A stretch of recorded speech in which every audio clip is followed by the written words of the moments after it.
नमस्ते, myself Preeti. Welcome to my YouTube channel nursing फेरी।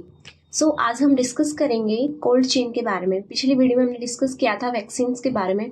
अब हम बात करेंगे कि वैक्सीन्स को सेफली एंड प्रिजर्व करके कहाँ रखा जाता है, क्या रहता है कोल्ड चेन नेटवर्क या कोल्ड चेन सिस्टम। हम बेसिकली इसकी डेफिनेशन की बात करते हैं। कोल्ड चेन बेसिकली एक सिस्टम है, एक नेटवर्क है जो कि एक्सप्लेन करता है कि एक वैक्सीन को कैसे स्टोर करा जाता है, how a vaccine must be stored and transported, कि एक वैक्सीन को कैसे हम स्टोर कर सकते हैं एंड ट्रांसपोर्ट कर सकते हैं, कहाँ से वैक्सीन की जो मैन्युफैक्चरिंग साइट होती है वहाँ से जिसे एक्चुअल साइट में उसे भेजना है या फिर जिसे ट्रांसपोर्ट करना है उस साइट तक हम वैक्सीन को कैसे स्टोर कर सकते हैं, ट्रांसपोर्ट कर सकते हैं। उसी सिस्टम को हम बोलते हैं कोल्ड चेन सिस्टम। इसमें बेसिकली होता क्या है, जो मैन्युफैक्चरिंग साइट है वहाँ से वैक्सीन को लिया जाता है एंड जो एक्चुअल साइट है जहाँ उसको ट्रांसफर करना है, ट्रांसपोर्ट करना है, उसे भेजा जाता है, उसके बीच में एक मैंडेटरी एक एप्रोप्रिएट टेम्परेचर मेंटेन रखा जाता है। रिकमेंडेड रेंज जो टेम्परेचर की होती है वो मेंटेन रखी जाती है। ये था हमारा cold chain. Cold chain is a system network that explain how a vaccine must be stored and transported from its manufacturing to actual site considering the recommended range of temperature। इस यहाँ पे point note करने के लिए ये point है, अगर एक बार किसी वैक्सीन की पोटेंसी लॉस्ट हो जाती है, खो जाती है, तो उसे वापस स्टोर नहीं किया जा सकता, वो वैक्सीन खराब हो जाती है।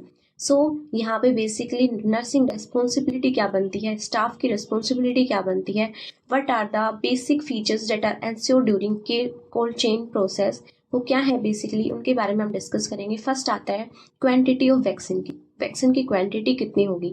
आपने पढ़ा होगा कि BCG वैक्सीन इतनी ml लगती है, TT वैक्सीन इतनी ml लगती है, तो बेसिकली क्वांटिटी होती है एक पर्टिकुलर वैक्सीन के लिए, तो वो ध्यान रखनी है। सेकंड, क्वालिटी ऑफ वैक्सीन की क्वालिटी कैसी है।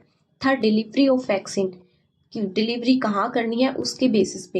एंड फोर्थ आता है temperature at which vaccine is deliver, वो टेम्परेचर जिस भी वैक्सीन को डिलीवर करना है। एंड लास्ट आता है place to which delivery of vaccine has to be. Last में हम पढ़ते हैं कि वैक्सीन को कहाँ डिलीवर करना है, वो जगह। अब हम बात करेंगे कोल्ड चेन इक्विपमेंट्स। आपने देखा होगा कि बहुत सारी नर्सेज जैसे पोलियो ड्रॉप जो गांव में या फिर जो भी हमारी पोलियो की जो भी प्रोग्राम होते हैं, पोलियो वैक्सीन पोलियो प्रोग्राम्स, उनमें आपने देखा होगा कि नर्सेज हैं वो कुछ बैग या फिर कुछ बॉक्स टाइप लेकर चलते हैं, उसे हम बोलते हैं वैक्सीन कैरियर बॉक्स। तो ये कुछ इक्विपमेंट्स होते हैं जिनमें हम वैक्सीन को रखते हैं। तो बेसिकली हम बात करेंगे इन इक्विपमेंट्स के बारे में। फर्स्ट आता है WIC, walk in coolers. Walk in coolers कुछ बड़े बड़े रूम, कुछ बड़े बड़े होल्स होते हैं जिनके अंदर वैक्सीन रखी जाती हैं। इनका टेम्परेचर मेनली होता है +2 से +8 डिग्री सेल्सियस। फिर आता है WIF, वॉक इन फ्रीजर्स। इनका टेम्परेचर माइनस में होता है, -15 to -25 डिग्री सेल्सियस। फिर आता है deep freezers, vaccine carrier, cold box, ice packs, ice line refrigerators.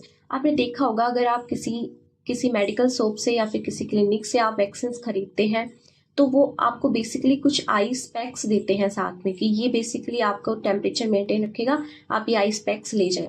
कुछ मेडिकल वाले ऐसे बोलते हैं कि हमें ये आइस पैक वापस चाहिए, कुछ ऐसे बोलते हैं कि आप ही रख लेना।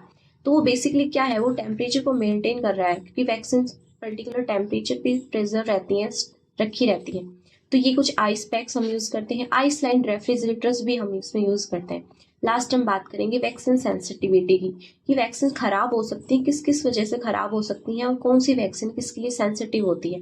फर्स्ट हम बात करेंगे heat sensitive vaccine but freeze resistable, मतलब जो वैक्सीन हीट सेंसिटिव होती हैं लेकिन फ्रीजिंग जब हम उसको फ्रीज करेंगे उसके ऊपर स्टेबल होती है। For example OPV, oral polio vaccine, and MMR vaccine, measles mumps and rubella vaccine. Second number पे आती है लाइट सेंसिटिव वैक्सीन। ये लाइट सेंसिटिव होती हैं बट फ्रीज स्टेबल होती हैं। इसके एग्जाम्पल्स है MMR vaccine, BCG vaccine and RVV vaccine. Third हम बात करते हैं freeze sensitive but heat stable, जो फ्रीज सेंसिटिव होती है लेकिन हीट स्टेबल वैक्सीन होती हैं। उनमें बेसिकली आते हैं hepatitis B vaccine, IP vaccine, DPT vaccine. ये कुछ एग्जाम्पल्स थे freeze sensitive but heat stable vaccine की। तो हमने डिस्कस कर लिया है कि कोल्ड चेन क्या होता है, कोल्ड चेन के अंदर बेसिकली कौन कौन से इक्विपमेंट्स आते हैं और उस कोल्ड चेन के लिए बेसिकली जो प्रॉपर फीचर्स हैं, जो नर्सिंग रेस्पॉन्सिबिलिटीज बनती है उन चीज़ों का कौन कौन सी ऐसे फैक्टर्स है जिन्हें हमें ध्यान रखना है। एंड लास्ट में हमने डिस्कस करा कि कौन कौन सी पर्टिकुलर वैक्सीन है जो हीट सेंसिटिव है, जो फ्रीज सेंसिटिव है एंड जो लाइट सेंसिटिव है। तो ये था हमारा पूरा cold chain. Thank you and have a nice day.